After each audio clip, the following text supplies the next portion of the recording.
The Treaty of Thapathali was a treaty signed between the Tibetan Ganden Phodrang regime and the Kingdom of Nepal in Thapathali Durbar in Kathmandu, the capital of Nepal, following the Nepalese-Tibetan War. In January 1856, a representative group of Tibet came to Kathmandu for discussion of treaty. After a long discussion, the representative group ultimately signed in Thapathali a treaty on the 24th of March.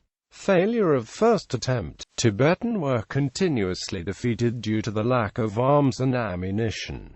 The voice of treaty started to raise as soon as the war was postponed. A meeting of delegation teams was called in Shikajong, but no decision was made. Nepali delegation team returned as they were to discuss with Prime Minister Young Bahadur Rana. In the meeting with Tibetan delegation, Young Bahadur demanded 1 crore rupees for expenses of war and for returning the Tibetan land captured by Nepal. It was very hard for Tibetan delegation to make such a decision. Sikajital Bikram was sent to Sikajong along with the Tibetan in September. The ambassador of China replied with pride that he can give 4 lakhs rupees for war expenses and 5 lakhs rupees as penalty for the destruction of Nepalese troops in Lhasa. The ambassador also replied that the Tibet is a state of China and the emperor gave it to nuns only for religious purpose. That Tibet was not subjected to give even 1 palm length of land to Nepal. If Nepal did not return immediately from Tibet, then Nepal must be ready to fight war with China. As Nepalese were not in support of this condition, the attempt of treaty failed.